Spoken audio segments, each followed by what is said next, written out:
Hi, I'm Dave March, the Spy Guy, and I'm kind of going live a couple minutes early. I just wanted to come on. Like I saw, as I've said a few times, I've been kind of the angry man on the internet. Whenever I see something bad, I used to type away out on have an angry post. And now I come on here and talk a little bit about what's going on. So this channel is kind of dedicated to geostrip, geostrategy, geostrategic politics and finance and a little bit of like from a historical perspective because I'm a military historian. So one of the things that kind of came up recently, I just left Viva Barnes and those guys over at the America's Untold Stories channel, and they were talking about a bunch of different things, but they were recently talking about a interview Viva did yesterday with Konstantin Kisin, who is a like most of the time a guy I agree with, but when it comes to the Russian war, Russia-Ukraine war, he buys fully into the mainstream narrative that Ukraine is losing. Zelensky, he's like Zelensky's this great guy, and as some people pointed out, 2 years ago he wouldn't have said any of these things. He was very critical of these people, but now that the war has started, he's done a 180 and is now in like the Douglas Murray School of very pro propaganda stuff. But he had this interview with Viva Frei yesterday, and or yes, it was yesterday, and he started saying a lot of things, and Viva did his best, but he just doesn't have the historical knowledge that someone like myself does. So it's like when you see someone's on TV or in a fight, and you're like, you need to hit him with the uppercut. You need the uppercut, and I felt the need to do that here. So I'm going to go over and share, present. It's on window. Viva Frei. Okay, share this one here. Did I have that? Oh, first I wanted to talk about this. This just came up recently. So apparently the United. Am I sharing this? Hold on.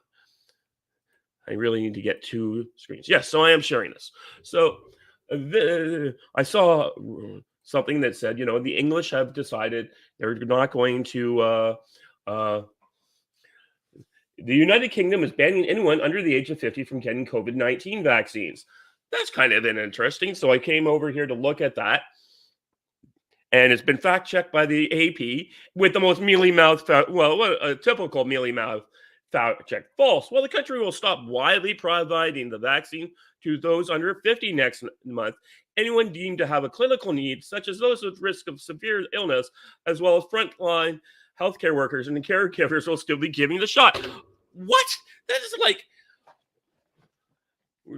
this. What a mealy-mouthed little cowardly little response. Like, oh well, this is complete bullshit. Except for it's completely true. Except for people who really need it will be getting it. Yeah, that's a nonsense, kind of crappy, ridiculous response that you can expect from these type of people.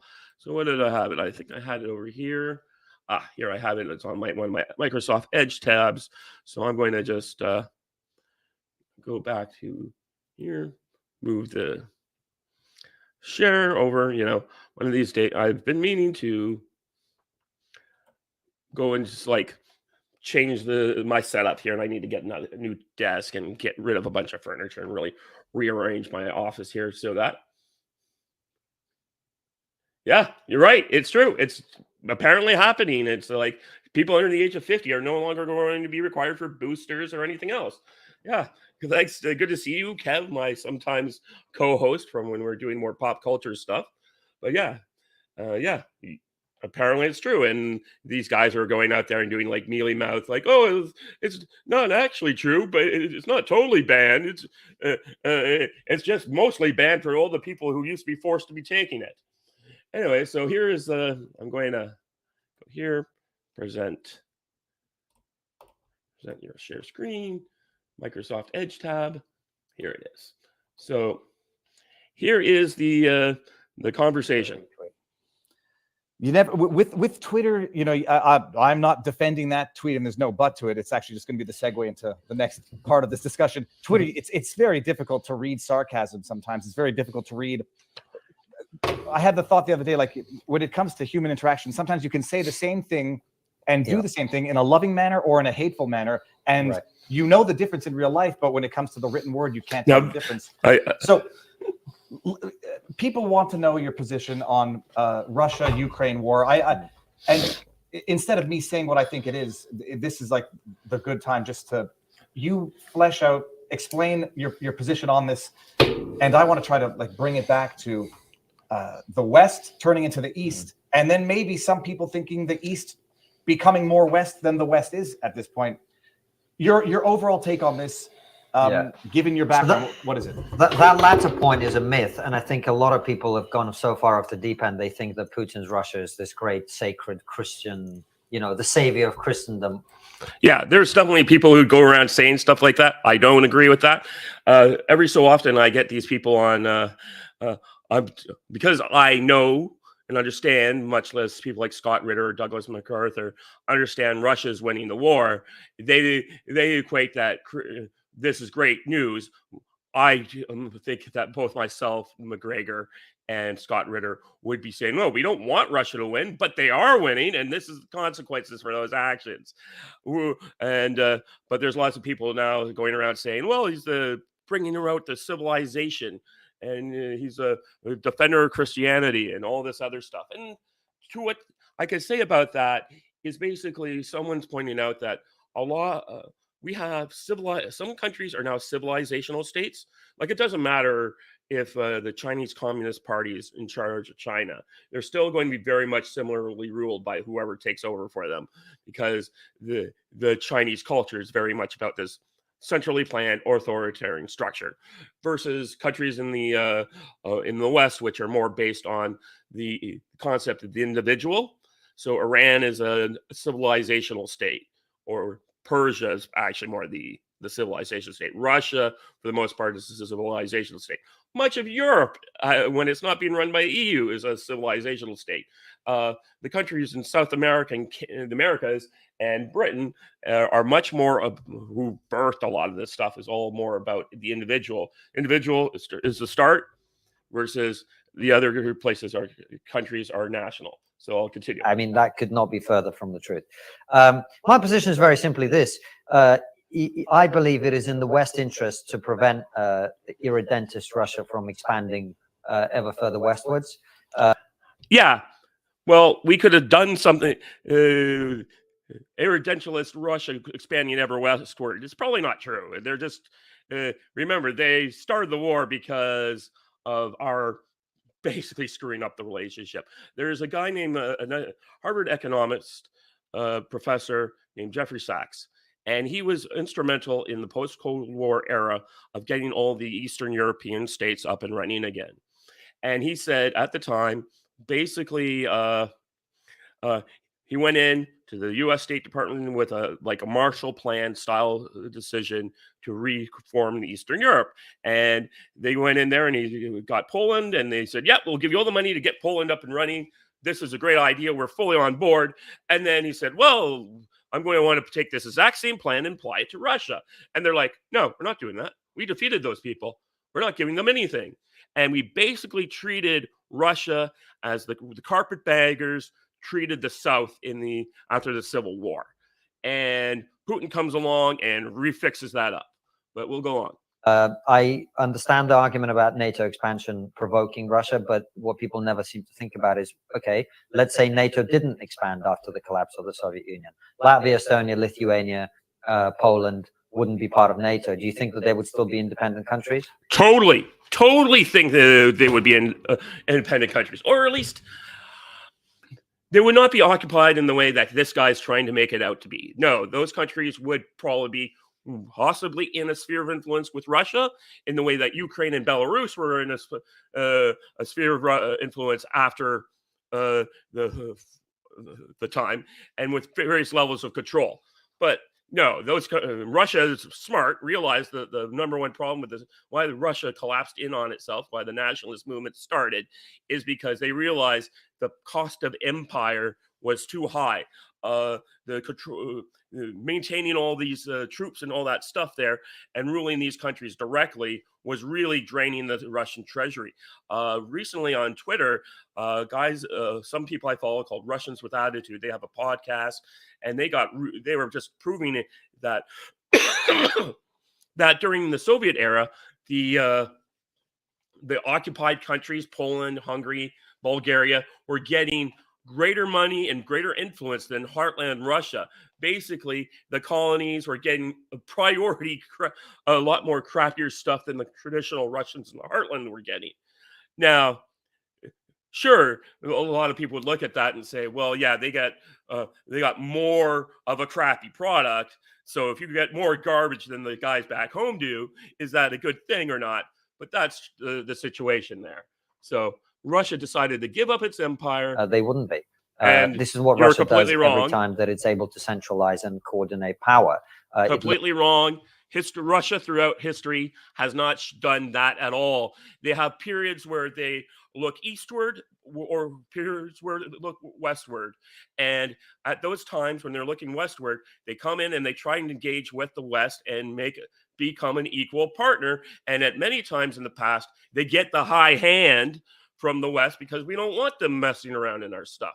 But if you look at after the defeat of France by Russia, the Tsar Alexander tries to create the concert of nations. Other Russian leaders do want to integrate. The big problem with it, as I was saying, we decided that Russia was a defeated country after the 1990s, and we were going to plunder it. And we were the ones in the West who set up the oligarchs, for the most part, to basically plunder that country and bring it all to our side. Now, something I didn't know about till today when I was watching Robert Barnes talk about it on America's Untold Stories, which I recommend you going and watching, is that this guy here, Konstantin's father, is an ex-Russian oligarch who lost out to when Putin came to power. Kind of puts a spin on things that we didn't necessarily get. So this guy has a family history of hating on that. But Russia has long tried to integrate with the West. And if this guy says, to me, the biggest disaster of the 21st century has been the fact that the West pushed Russia into the arms of China. Russia wanted to be our friend after the fall of the Soviet Union. They're looking at us and like, hey, you have this great way of life. We love your McDonald's. We love your blue jeans. We love your rock and roll music. We want to be in here, but we want to be a full partner and not a colony. And we decided to colonize Russia. And now, after a while, they are now coming back. Irredentialism, as this guy describing, is that the Russians are trying to take over everything. For the most part, that does not seem to be the case, given even what they've done. The Russians could have taken all out Georgia, but only in 2008, conquered the whole country. But they only are interested in the Russian-speaking portions of the country, in South Ossetia and the other parts of it. And they've done the same in other places where they only take back the Russian-speaking portions. They're not interested in occupying the whole place. Okay. Looks outward, and it looks to recapture territories it sees as its own, or as being in its sphere of influence. So my view is that it is in our interest, particularly in the interest of the United States and the UK, to prevent Russia from doing that. And you could have prevented them by having them join NATO. That's the thing. If you had treated Russia as an equal, we would have Russia, and we would have your ability to use them to help contain your China policy. However, Russia's now on board with China. They have a much better relationship because China decided to treat them as an equal, and that's what we're getting. So we could have had Scott Horton is a libertarian. I've read his book on Afghanistan. And he's a pacifist, and he's very big on antiwar.com. And he said, my biggest fear was in the 1990s that Russia would align with NATO, and basically we would have the New World Order based with Russia aligned with the West, which would have made a lot more sense than what has happened. Okay. And the Ukrainians want to defend their country. And it's an incredibly effective way for us to do that by providing them with the support that they need. That's not really, because is it an incredibly effective way to provide them with the support they need? Because you're not providing them the support they need. We can't. Our industrial capability does not exist. It's all in China. Ooh, so where is our capability to do this? Look, I'm going to more than willing to admit the Challenger 2 is probably the best tank in the world. But in margins, we're talking about rifled cannon, and like a lot of these tanks are like 5%, 10% difference. So the M1 is, some people say the armor and the depleted uranium munitions on the M1 will make it superior to the Challenger 2. But we're talking about a 5 to 10% qualitative difference. But we have 100. The British have 150 Challenger tanks 2s. The Russians have 10,000 T90s. We're not going to win that. In fact, the English army is being cut down from 90,000 to 10,000, and the British army has just come out and said, in order to field an infantry division, it will take them 10 years to build it. You have, what are we going to do? The German army with its 67,000 men, 110,000 men in the French, who are now the, that includes the Paris Fire Brigade. Those are the guys we're going to use here? Okay. That's my opinion. I've never advocated for any country in which I'm not a taxpayer to do that. I don't tell Americans, you guys should be giving your taxpayer dollars to Ukraine. But as a taxpayer in the UK, I support my country doing that. Okay. Here's my question, and it's not really a fair one for him. Where's been the debate in Parliament over that?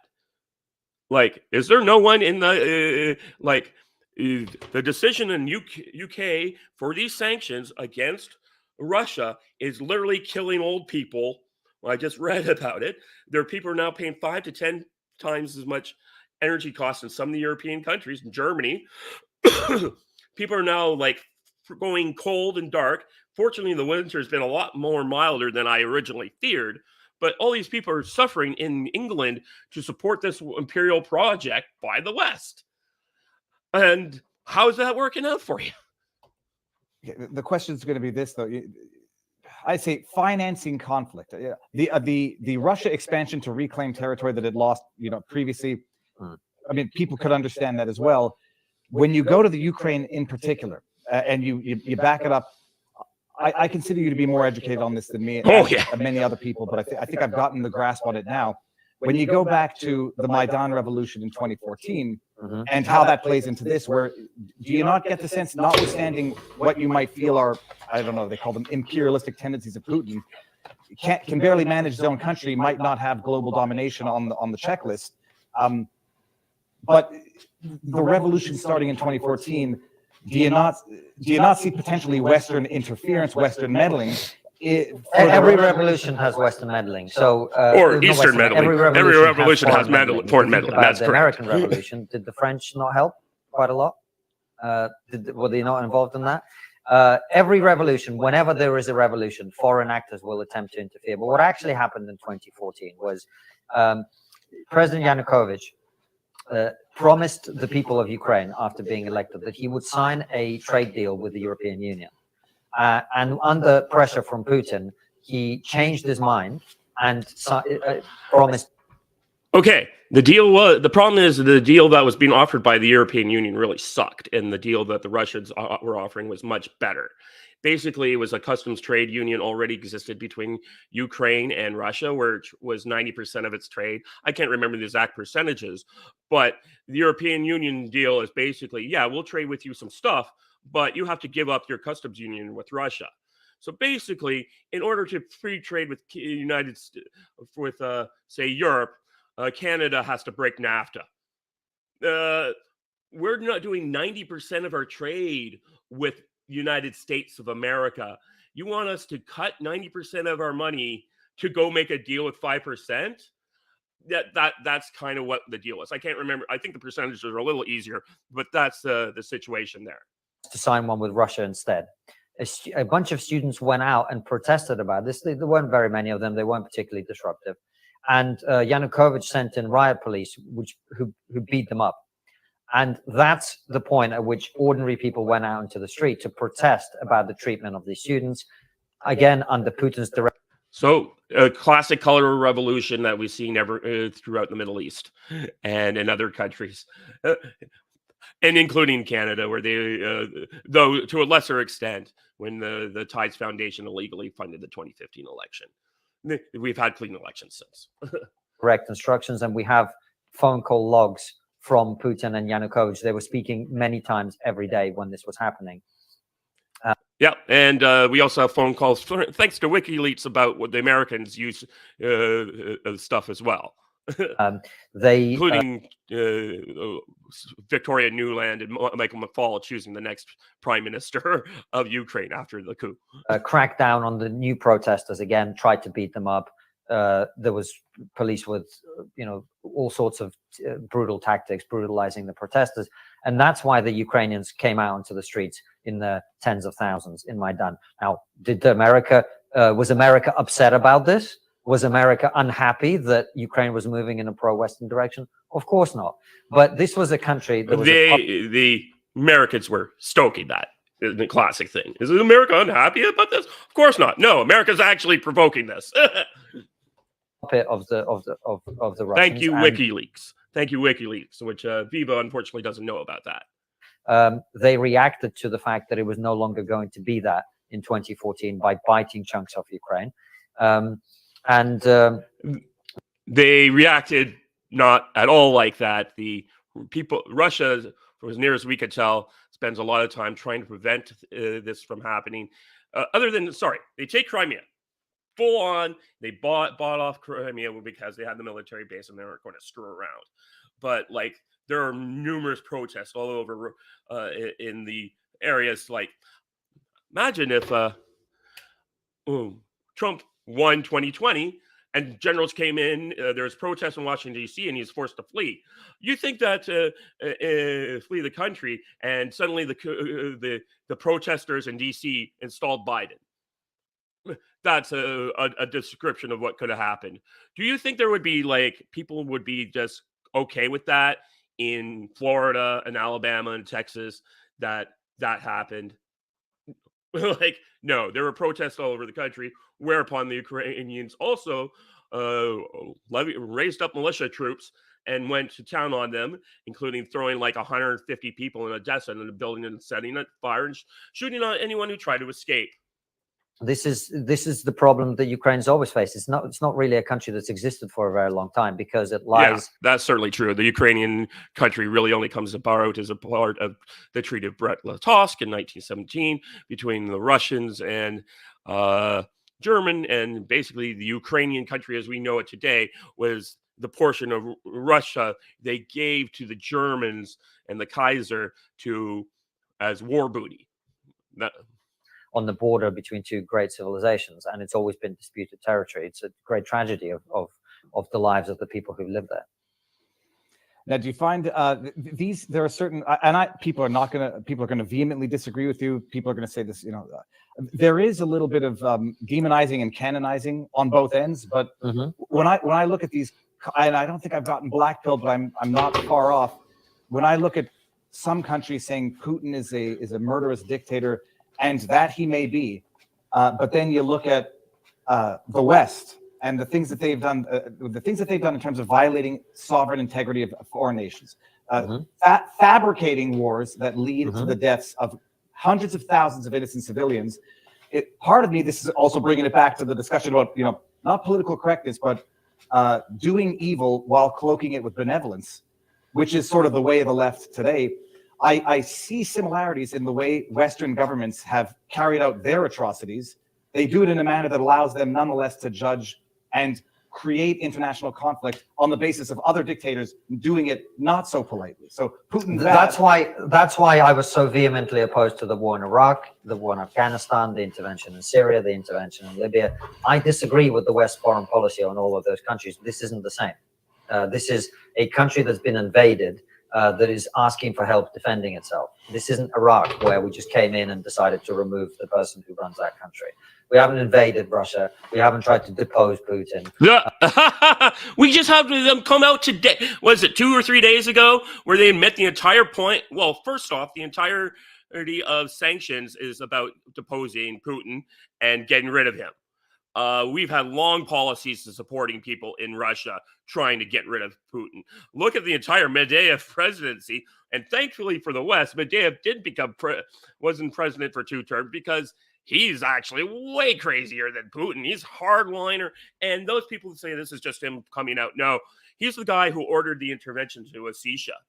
I'm convinced that one of the reasons why Putin came back in power is because he thought Medvedev was out of control. It's not Afghanistan, it's not Syria, Libya, where we're trying to invade a country or destabilize it to create regime change.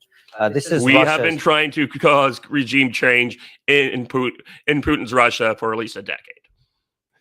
See, this is what gets me, and this is why I don't get pissed off with people anymore. But I used to get quite pissed off with people when this first happened, because they were like, "Well, I'm anti-war and I'm anti-imperialist." It's like, no. What you are is pro-Russia expanding its empire. That's what's happening, right? And if you're anti-war, well, you can't then advocate for policies that allow an invader to win. Sure, you can. Sure, you can hate the war. You can say this is not our problem. That doesn't make you pro-Russia. That's not how that works. Okay? People like one country invades the other. That's those 2 countries' problem. Why is that my problem? Why do my taxpayers have to pay that? Why do we have inflation at 40 out of control because of this? Well, how is this our problem? You can be anti-war, and being anti-war, hate both sides, don't agree with those policies. That doesn't make you pro-imperialist. That's a straw man he's beating up on. Pro-war. So when you mentioned earlier financing conflict, I mean that's a way of phrasing it that I disagree with, because you're not financing conflict, you're allowing people to defend themselves who are being slaughtered. If you're allowing someone to defend themselves by financing them, you're financing conflict. It's okay. You might think that's a worthwhile doing, but you literally are financing conflict. Just because you don't like the term doesn't change the fact that that's the truth.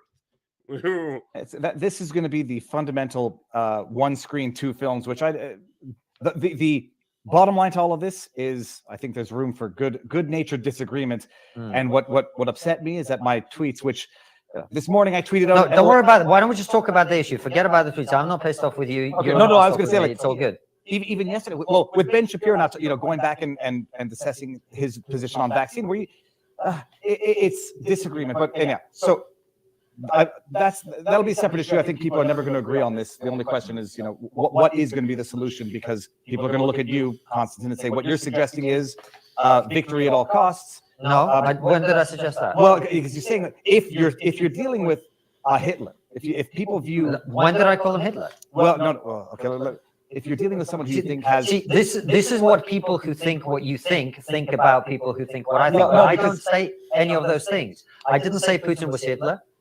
You said he was a murderous dictator. Now he is, but I don't use that as a reason. I said it is in the West's interests to prevent an irredentist Russia from expanding westwards. That's all I said, right? Nothing about Hitler, nothing about victory at all costs, right? I didn't say any of those things. No, well, first of all, one does not have to say Hitler in order to conceptualize a Hitler-esque someone bent on territorial conquest. But okay, you're right. I don't think that was actually people's problem with Hitler. I think it was more to do with the Holocaust and everything. No, the Holocaust is only really found out by the general public after the war.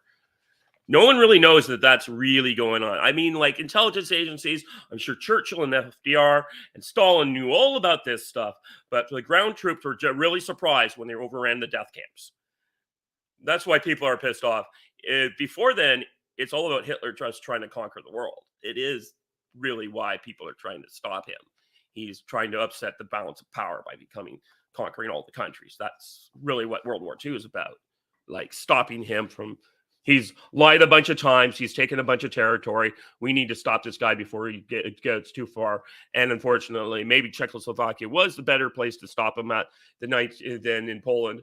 But hey, you win some, you lose some. It's geopolitics is a mess. But look, I'm not like, oh, Putin is bad, we must like, that's not what I'm saying. Putin is doing what any Russian leader who's achieved the consolidation of power that he has achieved would do. Not necessarily true. It's true. A good example is he's making this argument that, you know, Russia will expand inexorably west. Actually, I can give you 3 examples from Joseph Stalin, who didn't do that kind of thing. So in 1944, he's at war with Finland. This country declared war on him. It's not like any of these other guys are kind of like along for the ride. These guys had their own separate foreign policy. They declared war on Russia. Russia was about to conquer their thing. And then they said, okay, well, now if you want to make peace with us, you have to declare war on the Germans, your own ally, and you have to fight them with our help. We'll send some troops to make sure you're doing the work, and we're going to force you to fight them in northern Finland. At the end of the conclusion of the war, because they played ball fighting the Germans, Finland signs a neutrality agreement with the Soviet Union, which they also re-signed with Russia in the 1990s, and they have a free, independent foreign policy. Didn't learn that in high school, did you?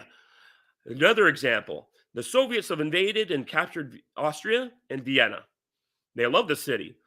But as a result of the agreements between the government, the Soviets pulled out after Austria agreed to sign a neutrality agreement with the Soviet Union.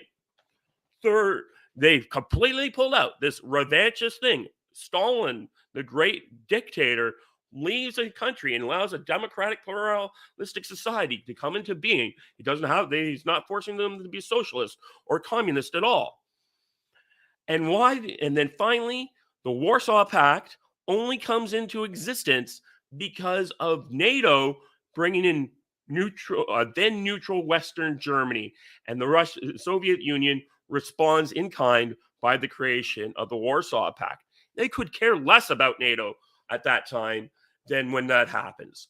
And that's Stalin?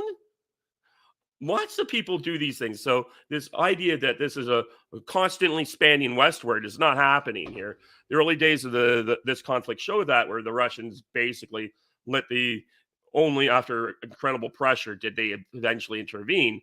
The Donetsk and other revolution, there's no Russian troops in Donetsk, Lugansk, official. I'm sure they had advisors, just like the Ukrainians now have American advisors. But there's no like standing troops of Russian soldiers in Lugansk or Donetsk. Then what happens in 2015, the Donetsk and Lugansk militias basically defeat the local Ukrainians. The rebels are winning, and then Angela Merkel comes to Putin and says, "Hey, I can see this as a bind. What can we do?" And they said, "Okay." Putin said, "Okay. Here's the terms. Donetsk and Lugansk become Quebec. You recognize my control of Crimea, and we'll stop this. All you have to do, Donetsk and Lugansk just get autonomy. They become freaking Quebec. They get to keep this portion of Ukraine gets to keep its Russian identity, and the rest of the country can go the way it's going to go. We're not going to intervene." And then what do we know after the war starts? We find out from the president of the Ukraine at the time, Poroshenko, Angela Merkel, and Hollande, the president of Germany and the president of France, come out and admit the entire purpose of Minsk was to buy time to rebuild the Ukrainian army to attack the Donbass. In his position, right? So who is the irredentist follower here? And it's the West's job, in my opinion, to prevent that from happening if we want to remain the world superpower. And by the way, I translate. He wants the West to remain the world superpower. It's not going to happen. I think we lost that when we lost the Russians. I think that was the clincher. I'm just going to go look over my StreamYard and see what's going on here. Holy crap. The Orc, you are talking a lot here. Yeah. Lots of conversation with my anyways. Several of Putin's speeches. So it's not like I have some caricature of him. As a professional former translator, I translated the speeches and I put them on my Substack, so you can hear from the horse's mouth what he wants. And both him and Sergei Lavrov, the Russian foreign minister, have been extremely clear what this is all about. They want what they call a new world order, and that means pushing America off its pedestal and creating this multipolar world, right? What do they mean by that? They mean a world in which China and Russia and the United States are equals, right? Now, we know that that is a fundamentally unstable construction. You cannot have an absence of hierarchy in human civilization. Sure, you can. It's called the entire history of the world up until the 20th century. Pretty much. Like, sure, sometimes you have a dominant empire like the Romans or the Venetians or not the Venetians, the Athenians for a brief time, or China in the areas. You saw in Persia, you get this dominant centralized state that controls things, but they're never controlled the entire world. And this idea that that the 19th century was so awful with the concert of nations, with about 8 different states running around, really powerful, that was pretty good. Brought about the birthing of Western civilization. This what happens is somebody will attempt to vie for leadership, and what you're going to get is actual World War III if that happens. You don't think we're in World War III? Right now, we're actually World War III. That's right. I am very comfortable with an American-dominated world. That's what I want to see. Of course, because you're on the top of this American-dominated world. And that's why it's in our interest to make sure that it remains the case. See, that's where the issue. If one is comfortable with an American-dominated world, you're comfortable with a world in which the atrocities, the war crimes are just committed. No.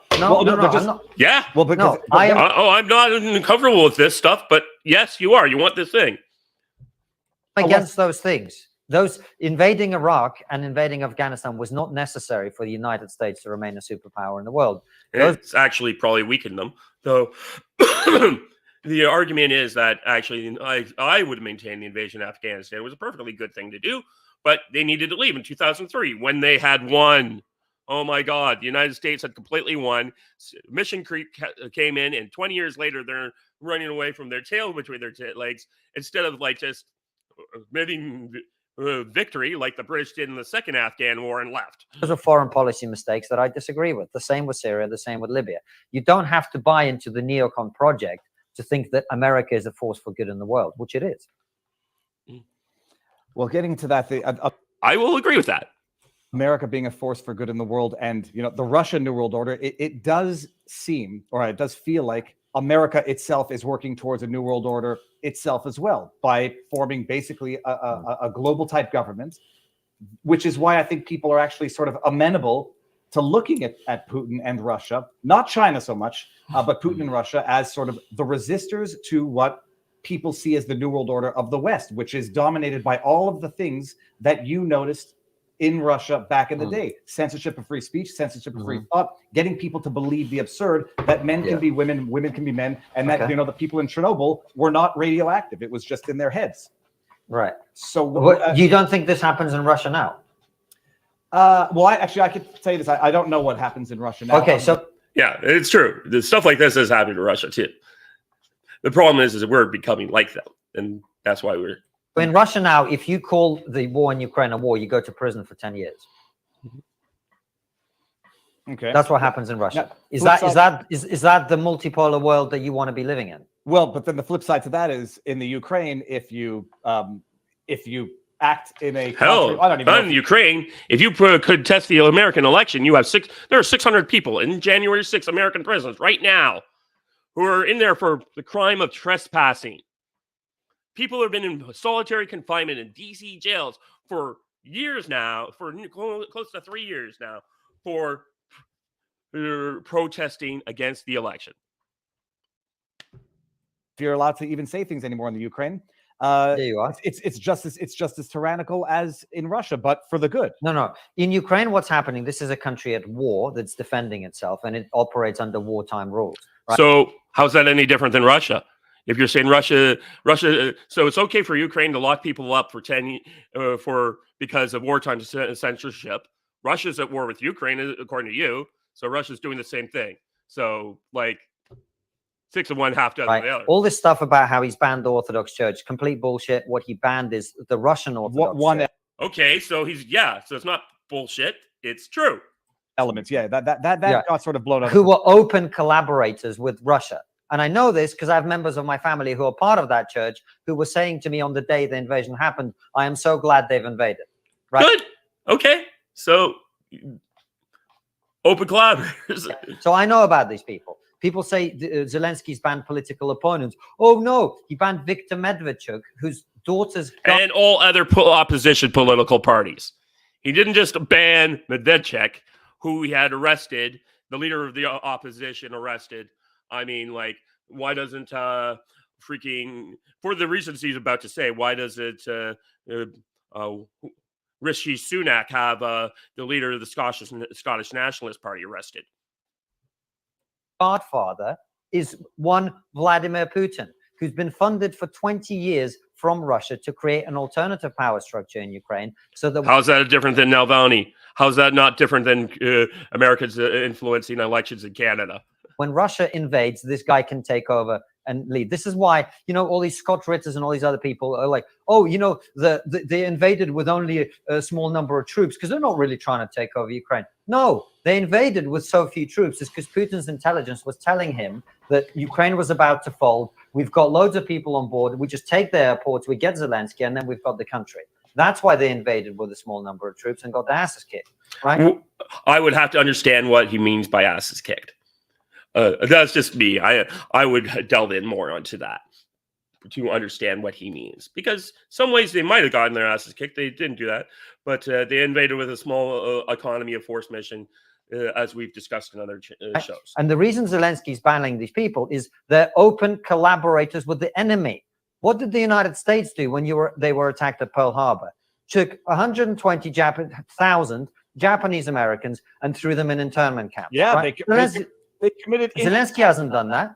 And I'm no fan of Zelensky. I did not approve of his election. I thought he was a bit of an idiot, frankly. And he's actually shown himself to be a very courageous and principled leader in a very difficult situation. What with his $1 billion and in his states? I don't think he's very courageous, but that's here. And he's talking about Scott Ritter saying these things. And it's like Scott Ritter made mention of that at the time. I noticed, Mr. Kisin, you've never had someone like Scott Ritter or Douglas McGregor or any one of these other people who are from the alternatives on. The closest you had is Nigel Farage, who basically made the argument, I don't think this is our problem. Why should the kind of argument I was making earlier, why would anyone, this is kind of like, how is this our problem? Why should British people suffer to stop a war in Ukraine, which was pretty much provoked by NATO? Situation. And for all these idiots on the internet, this is what really pisses me off. These guys on fucking Twitter going, oh, Zelensky is this. Well, why don't you go and lead a country at war? Why don't you actually put your life on the line if you're so courageous, instead of criticizing people whose name you didn't know until the invasion happened? Well, you mean like you criticize the United States over Ukraine, over Syria, Libya, and all the other stuff? Why don't you go to do this? Why don't you? I don't see you going over there and signing up to fight the Russians in Ukraine. I don't see that. I just despise anyone who makes that kind of argument. Why don't you do this? Well, why don't you do it? And it was all right for you. George W. Bush is you're criticizing George W. Bush and Obama and Trump for Afghanistan and Iraq. Who are you to do that? Like, that's a stupid argument. Well, I'll tell you this, okay, and this actually, it comes back to something in the beginning where you say, look, if you're going to have a conspiracy to really prevent a Hitler from rising to power, it really had better be Hitler. And now it's like, it sort of seems like it's been watered down, where you can ban political opponents if they're related to someone who's a political adversary. No, not related, funded by, in order to create an alternative power structure and openly collaborating with the enemy. And this funding, yes, he's by creating a political party that wins elections. That's how elections work. And you can take, if it's not illegal in the country to take money from a foreign power to do it, I understand that, but like, seriously, that's no different. Like, he formed a political party. That's how He's openly collaborating with the enemy. He was arrested a year before the war started. He was under house arrest when the war started, along with a lot of other opposition stations that were shut down before the war started. This guy was exchanged in the prisoner exchange by Vladimir Putin for like hundreds of people. That's how. Along with hundreds of Russian soldiers. I looked into it because I remember at the time when they initially made the offer for him, and the Russians responded something along the lines of like, yeah, that's not our problem. But later, a larger trade for him, a couple hundred Russian soldiers in exchange for a bunch of Azov, Yahtzee Nazi types. I can say that because I'm not funded. Valuable he is to Russia, right? So this is an enemy collaborator. This is like a Hitler agent in America. Oh no, they banned him. God forbid. All right. They arrested him before the war. Some of the chat says move on to another topic because politics rules I'm everything. enjoying this. By the way, I get worked up talking about this, but it's nothing personal. I get annoyed with people spreading false narratives about this who don't understand what's actually happening. Well, because right now it is, I'll say, a little bit of spin because there were some who said, yeah, he banned all religion when it was that one specific. That won't justify it to some people. And you say, well, we're at war, so war measures are normal. Yeah, that's great. We invoked the War Measures Act in Canada, and we saw what the government did with it. When the government doesn't give up power once it takes it, and it invokes the War Measures Act. No, but this is a country that's actually at war, like Canada. Well, I mean, read Orwell's preface to Animal Farm. He talks about the fact, even Orwell talked about the fact that in wartime censorship is quite acceptable for certain things. Orwell said the level of censorship we've had in Britain during the war was actually quite reasonable, right? When you're at war, the rules are different. Well, no, it's not the same. But well, first, you think they're really at war. There will be some people who say that they're reclaiming territory that wanted to join Russia in the first place, territory that was taken from the. And there's going to be. Well, let's talk about that if you want to talk about that. Well, I was going to just see how we can redefine the term war, because whenever they do it, they say we're at war now. We're at war against the virus. We're at war against misinformation. Yeah, but come on, that's different. This is a country that's actual. So we can disagree with what the Canadian government is doing without necessarily lumping everybody into the same pot. Well, no, but right? so let's get to this. That there are people who will argue that this is not about not global conquest, about broader conquest than the Donbass region, the eastern region of Ukraine, which voted or views itself as being a part of Russia, or at least independent from Ukraine, and that this is not a war, but this is rather to affirm the autonomy of those eastern states that view themselves either as autonomous or part of Russia. Okay. So now someone's going to say, what's the retort to that? We have to. We can't. There's no. So when Chechnya tries to break away from Russia, Russia is entitled to fight 2 wars and force them into submission, install their puppet in Kadyrov, and retain Chechnya as part of the Russian Federation. Right? I can tell you one thing. That's fine? No, well, no. Is that okay? I would not venture any opinion on. Yeah, same here, except for the fact that it looks. I've seen a few people talk about the Chechen situation because really, what happened is that the separatists ended up being taken over by an extreme Islamic government who started preying on the people. So when the Russians came in to take care of this terror state, the people were like so grateful, or not grateful, or they basically were so happy that they took out basically the state they disagreed with, and now they have, I don't know how much about it is a puppet or whatever about the situation. However, I can tell you that the words, apparently the Chechen war, the second one, is a special military operation in the same way that Ukraine is. That's something I was like, when I read an article about the war, I was like, oh, that's interesting. Chechnya, because my learning curve on the Ukraine-Russia conflict has been steep enough. I just remember certain things about. So my point is, if a part of a country wants to break away, is that country entitled to protect its territorial integrity or not? This is where the discussion would be. If part of the country wants to break away, and the country that says we own you, you don't get to break away, and it was actually part of the election of Zelensky in the first place, which was to negotiate. That's the problem right here. So Viva's stumbling into a trap of his own making here, because Konstantin is going to point some stuff out about the fact is that Zelensky is not elected till after that conflict. So that's a problem for here. Territory, and not be egged on into war by Big Brother and big bullies who are helping you. Zelensky was elected after those territories were already part conquered by Russia. But they're not part conquered by Russia. They're in rebellion.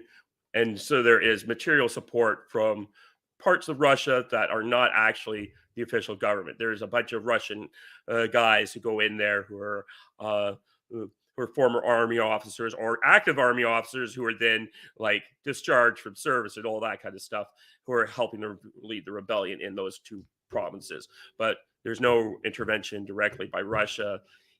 But I'm sure there was stuff there were definitely stuff along the same lines of what the CIA did to Afghanistan in the 80s. Right. Those territories were part of Ukraine. There were never any votes in those areas to join any other country until they were invaded. No, there were definitely votes in those areas before in the 90s and other places, and the government of Ukraine suppressed them. By Russia. Crimea was simply taken by Russia, and then they've held referendums. Now, if you take a country and you put your own troops in there, any referendum you hold after that is obviously bullshit. No, that's not true. Plenty of referendums that referendum was recognized. There was international observers from all over the countries, people, including, I think, the United States.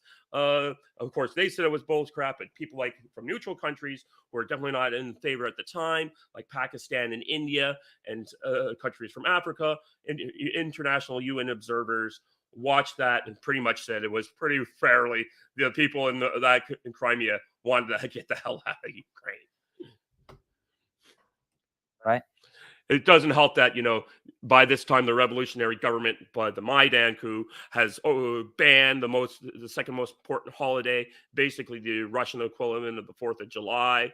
They have banned the Russian language. The country is incredibly corrupt in ways that people in Russia think is like, wow, you guys are really making this into an art form. But basically, and of course, like I said, you had the people in Odessa who were thrown into a burning hall and set on fire by Nazis. So, yeah, people who were watching that on their TV are probably going to vote to get the hell out of that country. Number one. Number two, if Canada decides to invade the north of the United States and take a couple of states, invades them, captures them, and has a referendum, and they decide to stay in Canada, is that legitimate? Well, no, there's possibly. Totally. Like, this is how countries used to solve things in the 90s.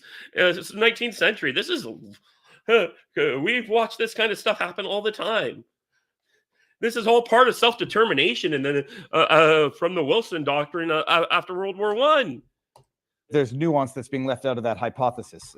Which is what? Well, from what I've surmised, this would be one thing I would want to check is when the eastern provinces they voted for Zelensky overwhelmingly, Yeah, and they voted on because he promised to deliver peace with Russia, to whereupon he went to the Nazis in his army and said, yeah, you guys all got to go home. We're disarming you. And they're like, yeah, we're going to kill you if you try that.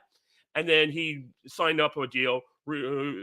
As soon as he realized he couldn't make those people go on, he signed on with the West, armed up an army of about 400,000, had them prepared to invade the Donbass in 2022, to whereupon Russia intervened militarily to stop that invasion. Oh, that right? He got more votes in the East than he did in the West. Yeah, because he promised peace, which he failed to deliver. It depends on where you break it down and what areas you're talking about. No. He was overwhelmingly elected by the Eastern regions. He lost the West and won by the Eastern Central regions in those elections. Okay, well, with widespread support. Yeah, it was like crazy, like 80%. This would be an element of fact check. If I had what's Joe Rogan's who's Jamie. Joe Rogan? Jamie, can you pull that up? This would be something that I'll check afterwards. But I did recall that there was a breakdown of the votes, and it was very much regional. But even so let's go and look at the election map. He lost the West and won in the East overwhelmingly. Yeah. Because he promised to deliver peace, which he failed. Looking at the chat to see if anyone has any fact check there. Okay. Operating on that premises, without going into the without going into He's where right. that I'm sorry, I'm would be watching the broken down chat here. based on He is geography right, and but geography. he's not giving you the rest of the context. Look, David let's doesn't know address this the stuff central because he argument, doesn't right? know. Your central argument is this: these people are Russian. They're Russian speakers. They want to be part of Russia. Why doesn't Ukraine let them go? Is that your argument? No, well, mine would be there are multiple levels to this. The one would be, my understanding is that there is a dispute over the eastern provinces. There is split loyalty between Ukraine and Russia. My understanding was that there was a vote, and I understand that the debate about how you conduct a vote and whether or not the people who were going to vote Ukraine had fled already to Western Ukraine. Yeah. Nonetheless, there's a dispute over eastern provinces. Okay, so there's something. So why are the referendums that actually happen? Because the Crimean referendum is pretty cool, pretty kosher. I have very little doubt that one was rigged anyway. What happened here when Russia absorbed the 4 new provinces during in the fall of last year? The people who voted there, the Zelensky government, or told any Ukrainians still left there, if they participate in that referendum, they'll be arrested and face 15 years in prison if they vote.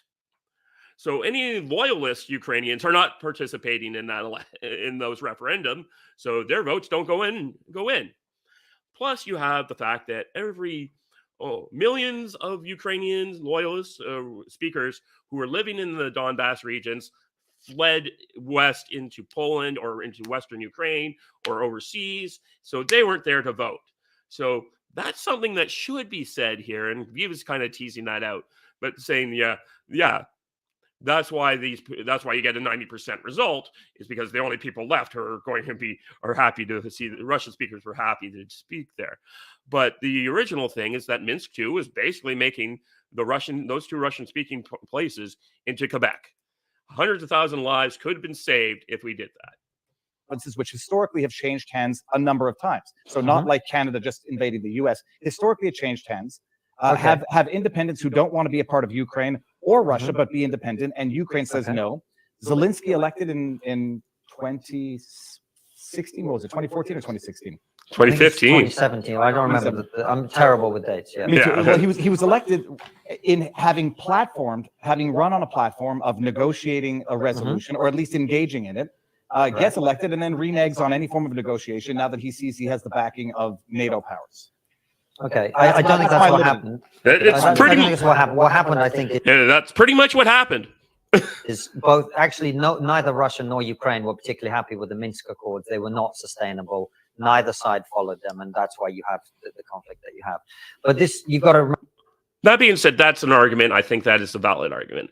I'm not as into it. I'm rather surprised that Kisin actually made that one, so that neither side was happy with the results.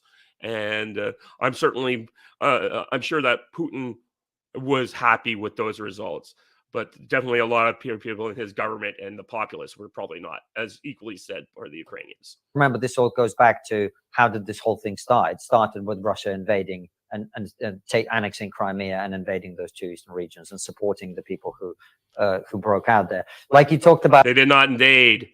They invaded in 2022. A foreign intervention. I mean, it's exactly the same thing, but the other way around. Russia funded and supported these rebels in order for that conflict to start in the first place. If Russia wasn't meddling, everything would be fine, would be the argument. I'm not sure. I was going to say about Crimea. That was not my understanding about Crimea either, but this is where. What's your understanding about Crimea? That they voted after Russia put its troops there. Yeah, after they annexed it, then they had a referendum in which, surprise, 98% of whatever it was people voted to be part of Russia. But a better example would be, I mean, Canada. Okay, let's take Mexico. There are several states in the United States that used to be part of Mexico. Is Mexico entitled to invade the United States and have referendums in Texas and California and wherever else, Arizona, whatever? Other states were part of Mexico. There's a lot of imperfections with that analogy in that they're not current issues, and they're not current debates, and they're not ones that are. Well, if Mexico was powerful enough, they would be current issues because Mexico would fund rebels. I will bet he's pointed out that something that would be true. A lot stronger than Mexico. That's all. My point is, all I'm saying, my friend, is this: if you want to go revise history with force, You can do that in every country for the rest of eternity. We can Which is have a probably fight what will be between England happening, and sadly, Scotland. knowing There are humanity. parts of France that might want to be parts of Germany, and parts of Germany that might want to be parts of France. It's largely what World War I and World War II were about. You know, Alsace-Lorraine, these are two territories between those areas that are always in dispute. And that's what wars are about. You want to revise history with military force? Okay, fine. We can have that conversation. But at the end of the day, the problem is that the West is no longer powerful enough to prevent that this situation from happening. And much as I'm no longer a big Peter Zehan guy, that is the way he sees the next 100 years. And that's probably the situation.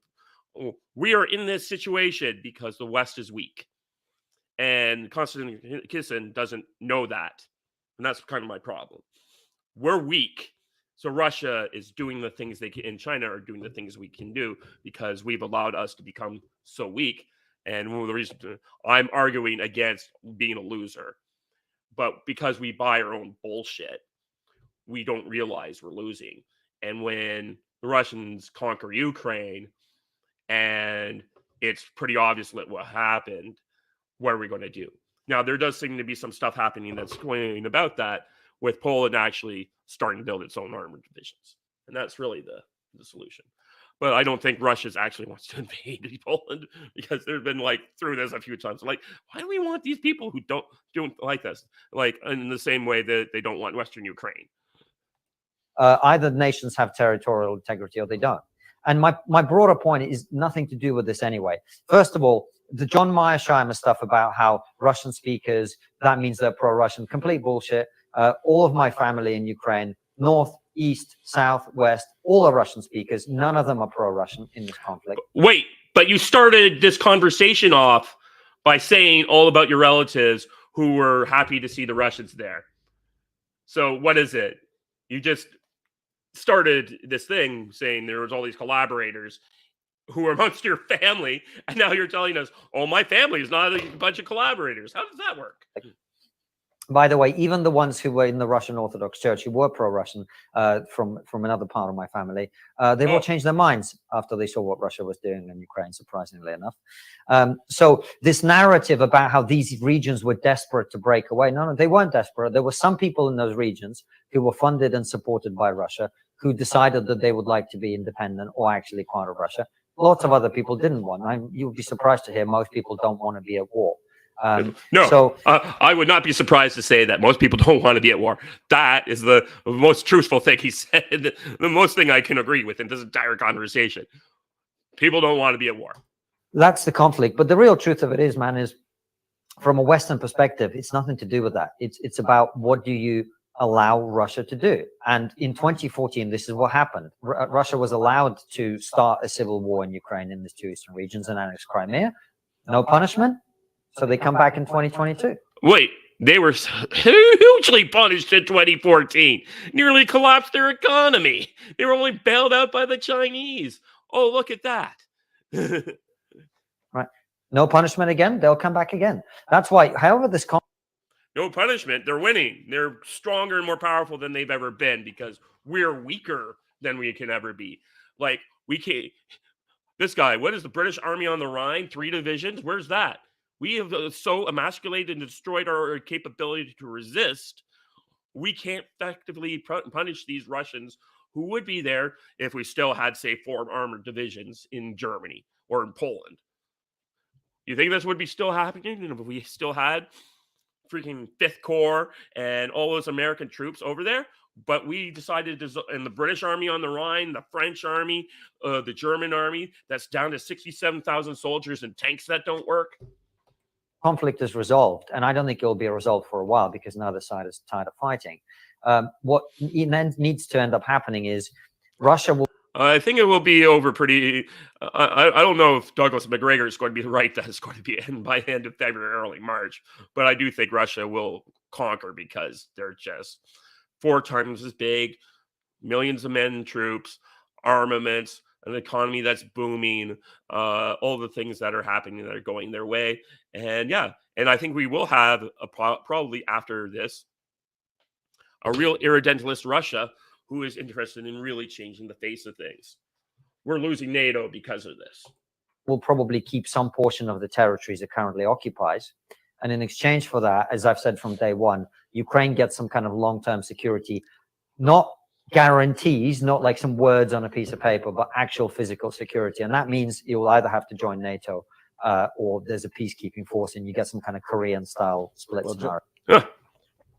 Yeah, that's a possibility. I think the peacekeeping force would be like more likely some not NATO Korean style, but you'll have like Indian, Pakistani troops that'll be foreigners who will not be able to do that. So hey, at least he's got some things going on here. Joining NATO might be the very what some people perceive to be.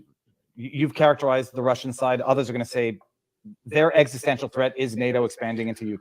Okay, so they're getting into NATO, but by that time, Russia's going to be much further west by the time they could join NATO. That's a whole other argument. Anyways, I'm kind of like giving you my thoughts on this one, so I'm going to close this one down and check out StreamYard here. Yes, Steven mentions in the comments, Viva came woefully unprepared, and that's kind of why I wanted to do this. Oh, hey, Matthew Coburn, thanks for watching in too. That's what I wanted to do this kind of show. It's just like he didn't know.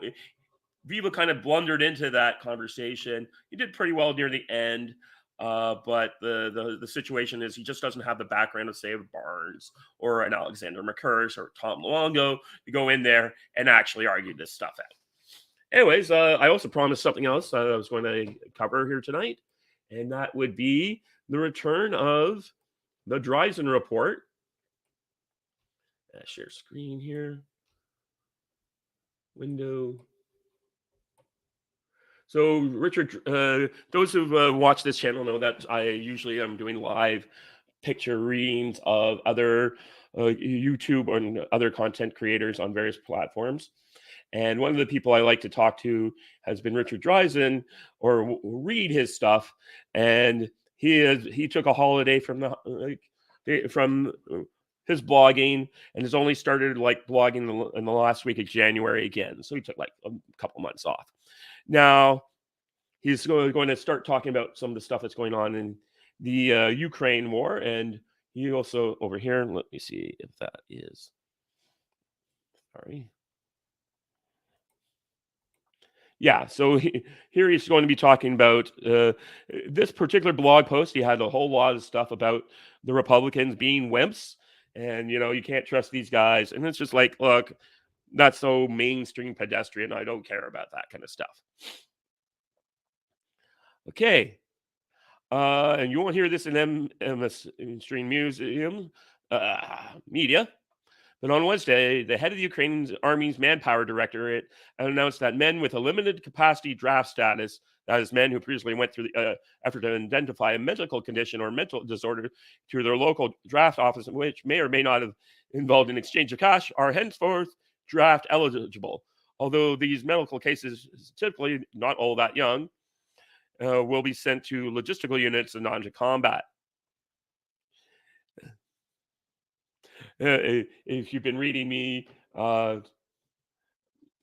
basically, those who signed up for the Ukraine's territorial defense militiamen signed up for duty with their respective regions in case Russia ever reached them, and were then unlawfully deployed, in many cases, to distant combat zones where many thousands died, until the law was finally changed to meet the reality, allowing them to be lawfully deployed contrary to their contracts. In short, the Ukraine doesn't have a great track record on promises to its defenders, and the state needs men, the state needs men. The reason that it needs more men is because existing forces are being chewed up, and essentially no one has volunteered in many months. All of the dummies are already in uniform or dead or with their asses in slings. There's no more, someone has to man those foxholes. I wrote to my mailing list audience in February 2022, before the invasion began, before this blog, that too many military-aged Ukrainian men have emigrated due to the economic collapse caused by cutting ties with Russia and becoming an American colony, that now Ukrainian manpower is unsound and the Ukraine can't raise and field the necessary size of motivated, committed force that some think tanks and MSN thought would be possible when everything started. And of course, he has in bold, I said all that a year ago. Now, the smart people are waking up within the same 24 hours as the Manpower's director announcement Former UK senior MP and Defense Junior Minister Gerald Howarth told Sky News that NATO countries may have to intervene and fight Russia directly. He's not a top dog, but he's not some Ron Paul character who just spews whatever for himself. Zero Hedge had this to say, at the very least, Howarth does admit that many of the alternative media had been saying for some time the Ukraine's efforts have ground to a halt with further support from United troops. The deliveries of money and weapons are nothing more than a last stopgap. Wars are won by men. Many in the alternative media. How many people have focused on the HR side recently or at all? Well, lots of us have been covering that, Dreizen. We may not be reading the HR charts of the freaking Ukrainian army, but we have all noticed the fact that the country, a country of 45 million people on record, has not had a census since the year 2000, and only who knows how much of that, and that we've had at least 5 million people flee to Poland at one point, and that the army is going to be going through a lot of that. So, once again, Dreizen is like, yeah, no one but me. I'm the only one covering the stuff that everyone else has been covering for months. Okay, who else? Name one other person who's come for this in an informed way. Well, I don't know, me. Barnes, Ritter, Scott, Colonel McDonald, whatever. Those a-holes will never cite me directly. Well, I'm citing you, so there you go. Be happy. Pulling in millions of bad dollars a year to the top guys living like Beverly Hills. Okay.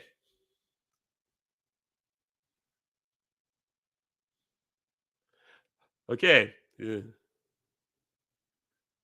Yes, he's sort of like, once he was talking about him hooked. Commenter suggested I watched a new video with the Greeks, McCurse and his wingman, and Robert Barnes. Robert has a lot of weight and looks fantastic, which is true. The video is over 2.5 hours. Who has the time for this? Me, because I work during the day at a job and I can plug it into my ear and listen to it. That's real. Yeah, he's got a lot of irons in the fire. Well, fine. I love, it looks to have been a live stream, but the Greeks always put up those on their channels, permanent vids. They're paying Barnes a share. I don't know. I don't have any monetization because I'm not that interested in that. I have one commenter in my locals page, and if you want to support me via locals, feel free to find the link. He figured it out. So there is one guy paying me $5 a month, and I'm very grateful because it pleases my ego. But like, I know I'm never going to be making millions of dollars like doing this kind of stuff. I have money of my own, so this is all a hobby of mine. But I do appreciate anyone's support, and I will never turn that down. I agree to that. I have received tons of comments and emails about McCurse beating around the bush. He talks too slow, takes forever to say it. And, oh my God, it's so true. He has so terrible, especially when he's doing on his own show. I think it's a legal technique for him, where he's a trained lawyer, and this is how he does it. He also doesn't speak English as his first language, being Greek, so he has a tendency to repeat himself in that way. And I think that's a learning mnemonic. I've noticed other people doing that, where they repeat everything that's said to them because of that. Okay. McCurse, others do that for a reason, and he's got a point to. He's accusing McCurse for doing that to drag out his show times. Maybe. I don't know. I think my decisions are more likely in that. I think that this is a combination of being a lawyer and I hate to be on his cross-examination where he would just keep reinforcing the same point over and over again. Anyways, I've been talking for over an hour now, and I mainly did that commentary, but I wanted to get into this and let people know that what I thought and kind of give a live reaction. I've been meaning to do stuff like that for a while. Let me know how you think about it in the comments if you want me to see me do more of this kind of stuff. Otherwise, I'm going to go. It's a Friday night, and it's time to go and relax. So, oh, hey, Kelly. My friend Kelly is watching down below. So anyways, that's been me talking for an hour and 15 minutes. So if you like this stuff and you want to see more, like, share, subscribe. You can follow me on my Twitter. My links are below. And good to see you all. Have a good night. I'll see you on the next time I come on. Bye-bye.